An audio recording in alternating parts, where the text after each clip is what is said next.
he arose. The fresh summer smell engulfed his nose, and the life was brought to him. Quickly springing out of bed, he went and got showered. Went downstairs, ate breakfast, and left the house for work. Whilst on the way there, he noticed no cars were on the road.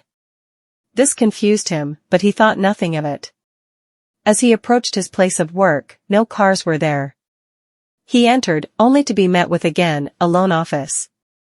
Now overwhelmed with fear and panic, he dialed his work, hoping to get a logical answer to explain this.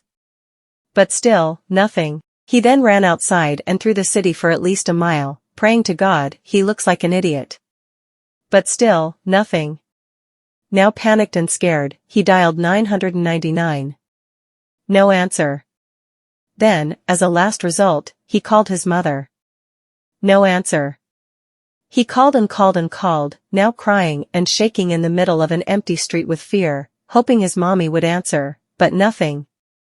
He curled up in a ball and sobbed, wondering why he was all alone. He did this for an hour, hoping to awaken from slumber or hospital. He then screamed in agony at the sky, hoping for an answer, but nothing. He then realized he can do anything now.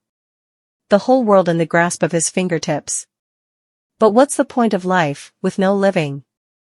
Overwhelmed with dread and dissociation, he rode his car through an empty road through the city and into the countryside. Hours passed in silence, now clinging on to sanity. He stopped the car and walked through the pebble steps, up to a cozy cottage surrounded by luscious fields. A tear then escaped him again, but he contained himself. Running towards the house, 2 cars in the driveway, he sprung open the door with such brute force, it came off. Searching through the house, he could see everything he grew up with. The toys, the photos, even the scent. He finally felt at home and at peace within himself here, only there was no home without homeowners.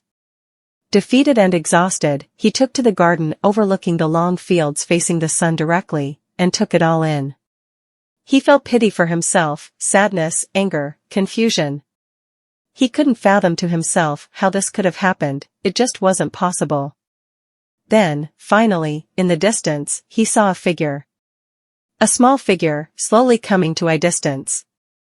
His face lit up and he sprung out of his chair, only to realize he couldn't reach him. Something was blocking him. The figure was a young boy, playing with a kite in the field, filled with joy. An innocent young boy, coated with love and happiness, everything magical about a young child. Behind him arose 2 more figures, now picking him up and playing with him. It was a man and a woman. He began to weep violently as he realized. It was him. His mother picking him up and down, and his father playing jokes and eating a picnic on a bright summer's day. A perfect family. I'm so sorry, I miss my family. I love my family, I want them back, he proclaimed. They've been gone for a long time, said an unknown voice from within. Now completely open to anything, he decided to listen. From the second you chose riches and success over your own, you lost those close to you. The child inside of you was abandoned, so now you are. You are abandoned by everyone, being made to feel as they did and how the inner child's fire inside burned so brightly. He then sat there, numb,